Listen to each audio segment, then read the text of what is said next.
This conference will now be recorded. Okay, so usually like we have it like an ADB command.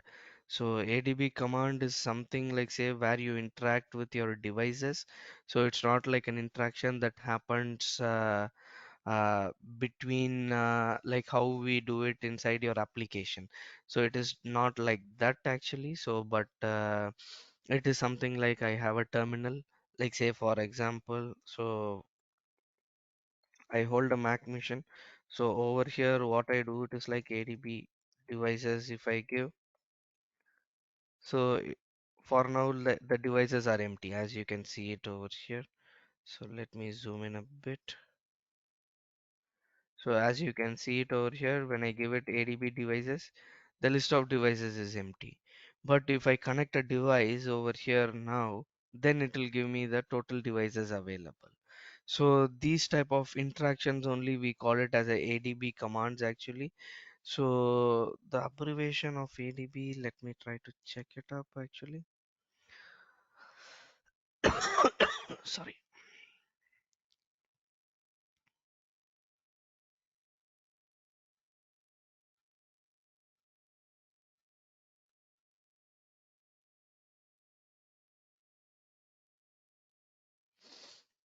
just a moment.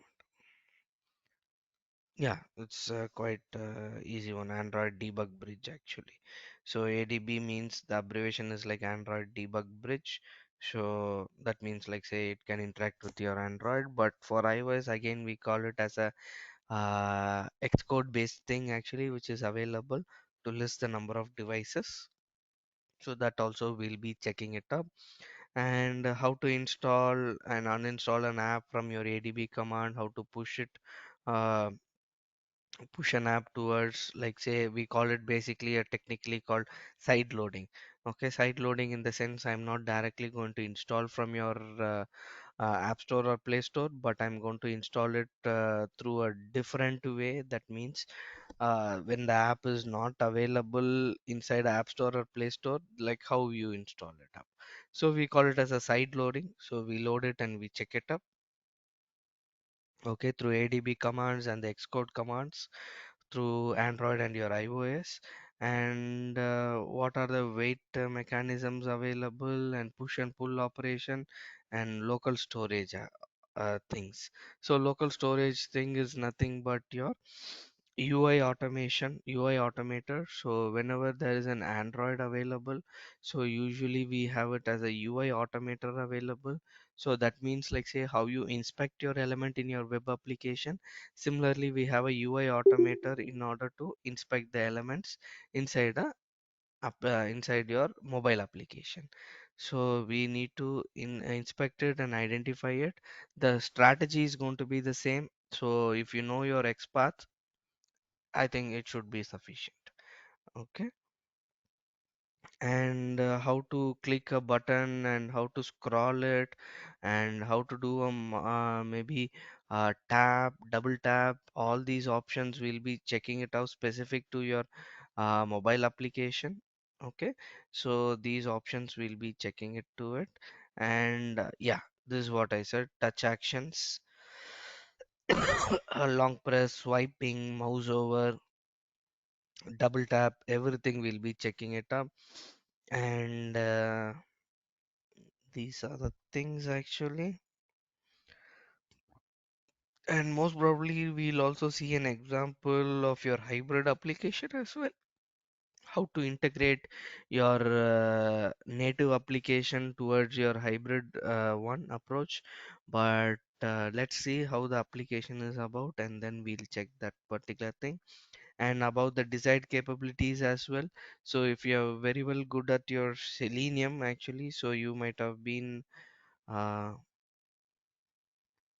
are you showing us a different screen?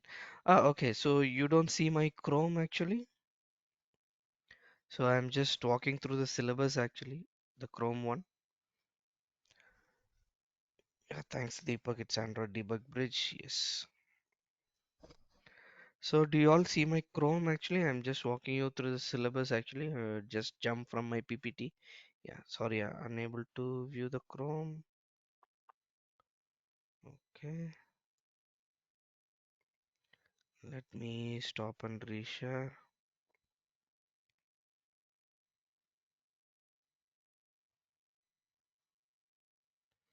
Is it visible now?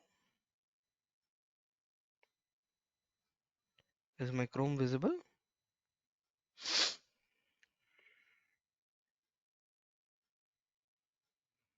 Maybe how about now? Yes, visible. Yeah, thanks for the confirmation and thanks for letting me know. Yeah, so if you're familiar with the desired capabilities in Selenium, so here also the desired capabilities option is there, but the options are quite different in the sense it is with respect to your devices, mobile automation. So we have something like platform name, everything is available. Maybe I can show it to you a bit actually. So let me open my Eclipse. So from okay, so tools perspective, let me come into picture later.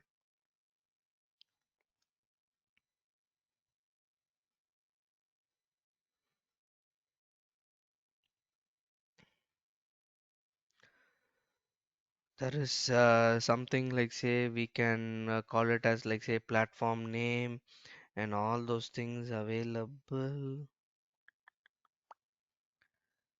Just a minute.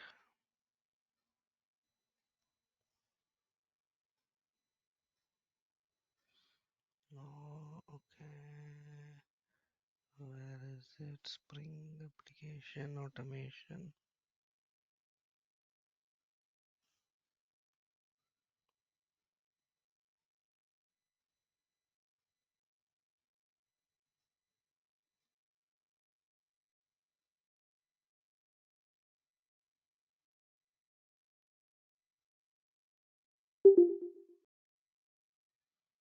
Just let me quickly open it and show you.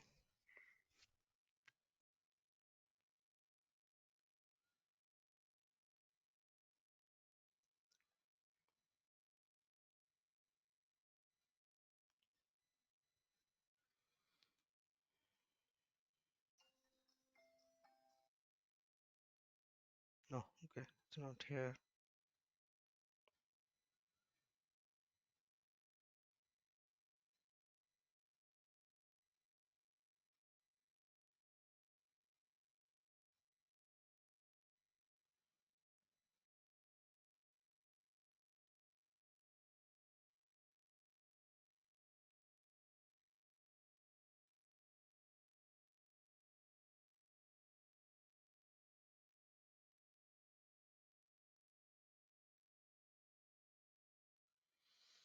Okay, so let me go to the quickly the capabilities. Yeah, these are the couple of capabilities that is available.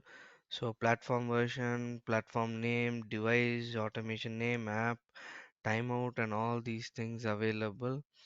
So, but okay, sorry. Yeah.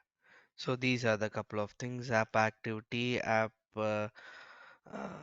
It should be somewhere over here. Let me quickly take the constant properties.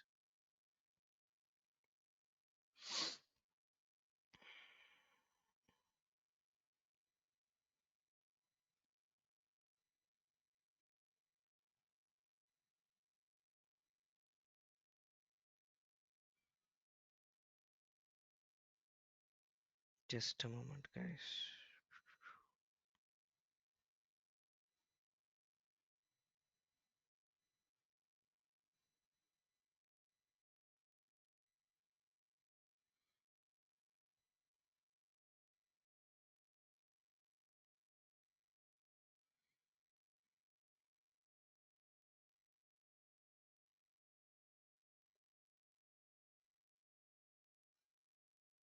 Where is the common files?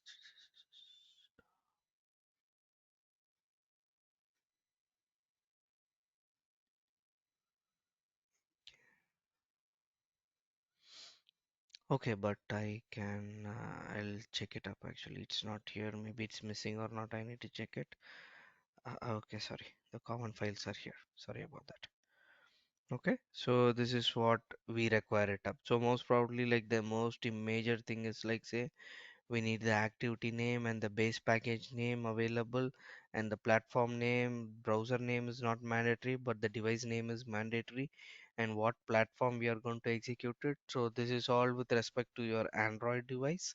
So if it's going to be an iOS, it's a slightly different one. So we need the UDID of the device of the application. Okay, so when we say UDID, it's going to be a device specific, so not going to be an application specific. Okay, so we need to have this one. This is mandatory, and the device name and the platform name. So most of it will be the same. So instead of giving it as a package name, like say these two, let me cut this and put it on a separate thing actually over here. So for an Android, so these two things are major, but for iOS, we need just the UDID. So these are the things that we require it up. Actually,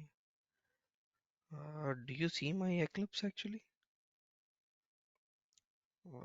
No, but no problem, not an issue, not an issue. Yeah, yeah, sorry about that. Let me reshare it. So let me share my entire screen. Yeah. So do you see my screen now, Eclipse? I hope now it's visible. So these are the items that I was speaking about. Like we have the UDID part of it, which is going to be specific to your iOS, and Android, which is going to be specific to your base package and application activity. So how to identify everything I'll be teaching out to you. So this is the first and primary thing actually. So next only like say switching between the views and how to switch between from a native app to a web app view. So we'll also be checking it out, and also like say from the framework perspective, like we'll also be checking like say how a Cucumber will be working. Okay, so we'll be seeing two frameworks actually. So one is like a Cucumber framework we'll be seeing. So Cucumber with page object model we'll be seeing it up, and also we'll be seeing your TestNG as well. So how it works. So TestNG is separate and Cucumber is separate. So TestNG will be checking it out like say TestNG will be checking it out with the traditional TestNG framework, and Cucumber is going to be Cucumber with JUnit will be checking it out.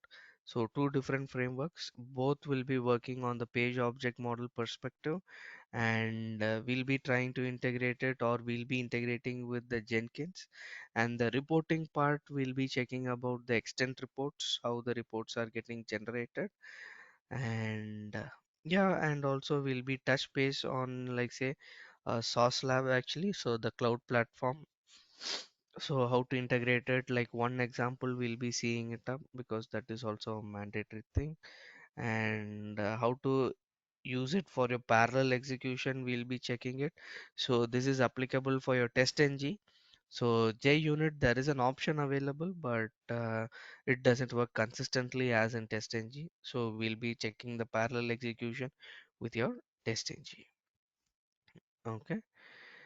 So this is all about our syllabus actually. So any doubts so far till now? So any clarifications you have it from the APM perspective?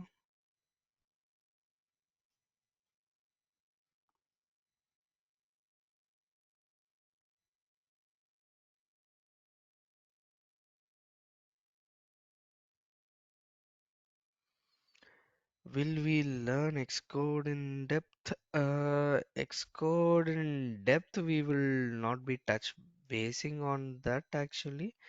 We'll be just giving you 50 percentage view on that. Okay, so Xcode will be just have a 50 percentage because it's more of a developer's code than a tester code. So we'll be checking like a couple of options inside your Xcode to create a simulator and stuff. So apart from that, we don't touch base the direct codes actually.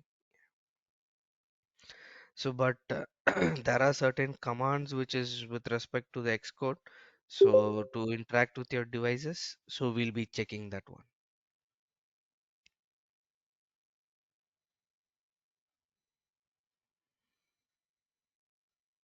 So does that answer your question?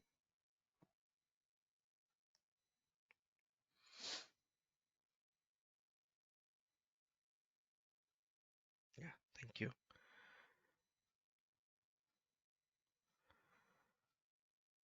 Okay, so if there is no code, still we have 8 minutes. Maybe we can continue with our slides actually.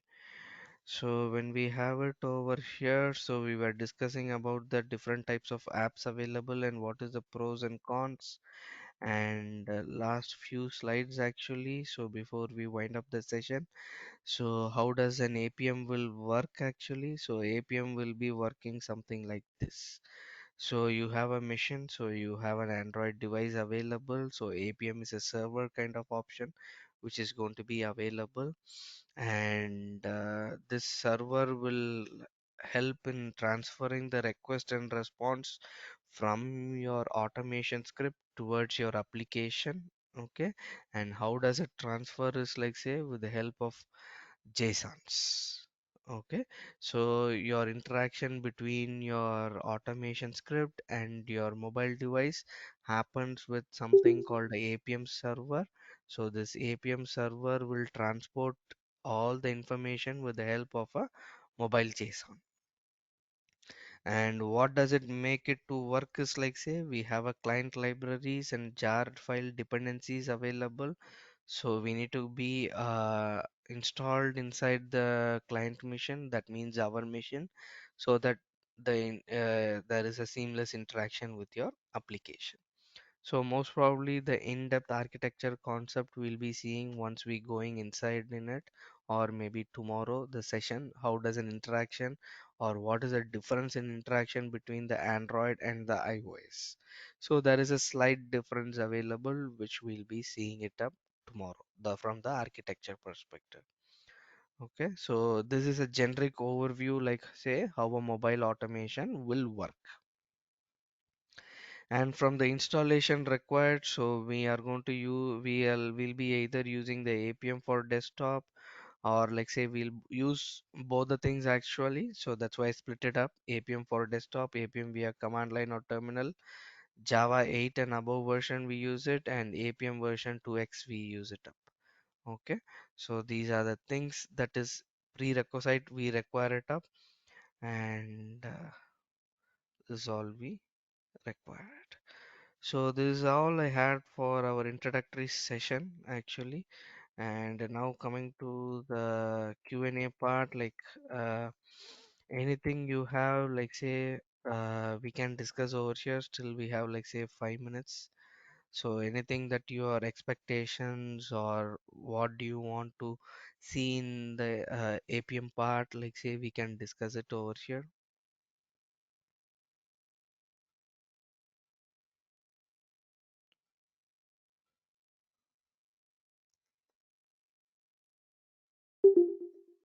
So any questions or something like say?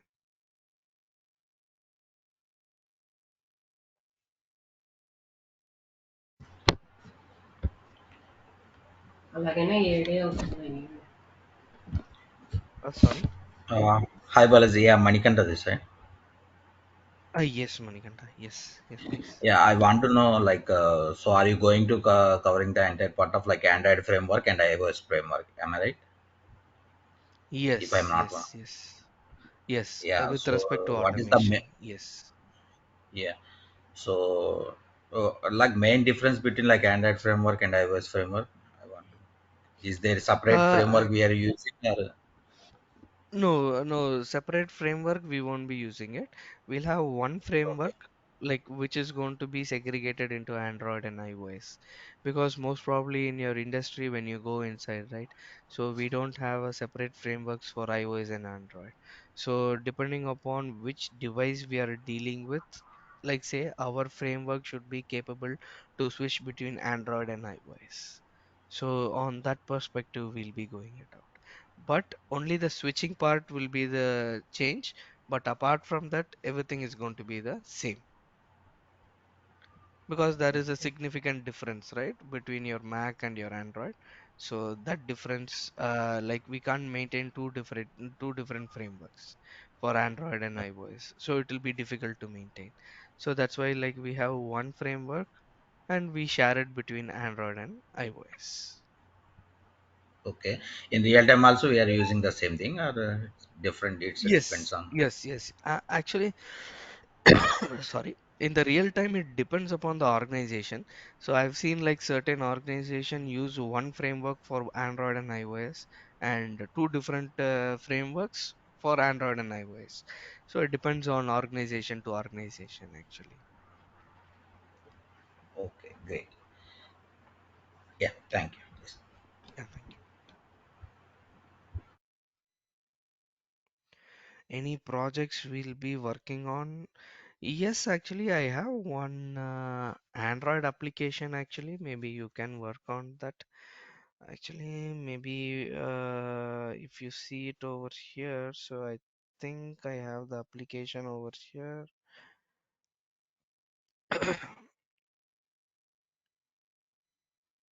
Okay, it's a mobile swag application.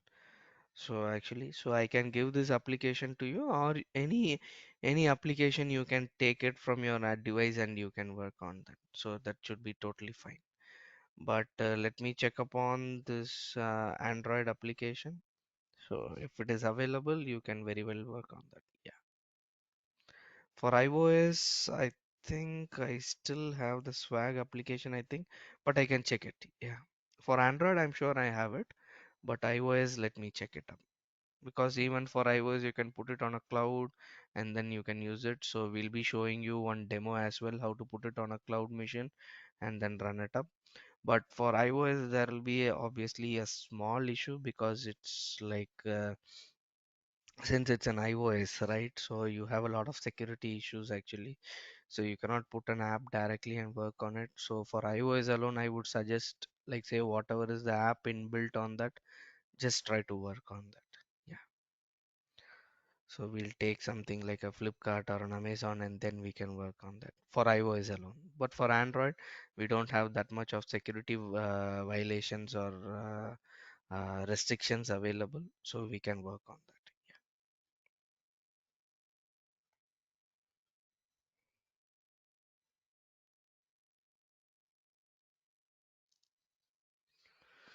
Okay, so if there is no doubts, maybe let's meet up, catch up again tomorrow. So let's start out from the basics and then setup and stuffs, and then we'll proceed on together. And once again, thanks for all attending this session, and thanks for your time. Hope you'll have a good day ahead. And if any doubts or something, kindly contact the number which is on the slide. Yeah, thank you, and have a good day, and catch you all tomorrow.